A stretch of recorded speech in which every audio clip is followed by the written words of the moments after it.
Le 13 décembre 2024, le président Emmanuel Macron a nommé François Bayrou au poste de Premier ministre, succédant à Michel Barnier, dont le gouvernement a été renversé par une motion de censure. Bienvenue sur notre chaîne Urgence News. Si vous êtes nouveau sur la chaîne, n'hésitez pas à vous abonner et activer la cloche de notification pour ne pas rater nos prochaines vidéos. N'hésitez pas à laisser un pouce bleu. François Bayrou, âgé de 73 ans, est une figure politique centriste de longue date en France.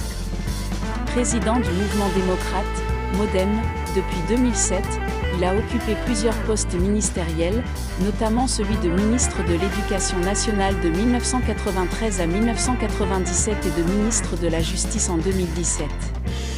Il est également maire de Pau depuis 2014.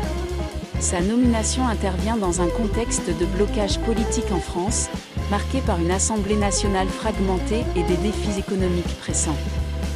Le gouvernement précédent, dirigé par Michel Barnier, a été contraint de démissionner après avoir échoué à obtenir un soutien suffisant au Parlement, notamment en raison de l'utilisation controversée de l'article 49.3 de la Constitution pour faire passer le budget sans vote.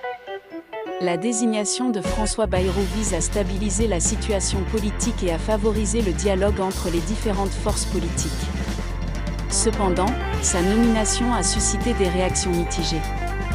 La France insoumise a d'ores et déjà annoncé son intention de ne pas participer aux consultations organisées par le nouveau Premier ministre, tandis que le Parti socialiste a exprimé des réserves quant à cette décision.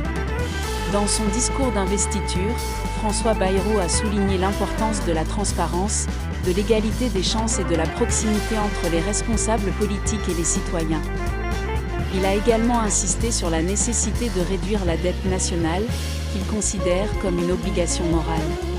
La tâche qui attend le nouveau Premier ministre est ardue, avec pour priorité immédiate l'élaboration du budget pour 2025 et la recherche de compromis au sein d'une Assemblée nationale divisée.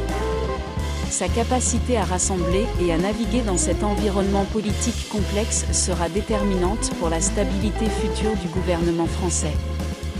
Si vous avez aimé la vidéo, alors abonnez-vous et activez la cloche de notification et laissez un pouce pour ne plus rater nos prochaines vidéos.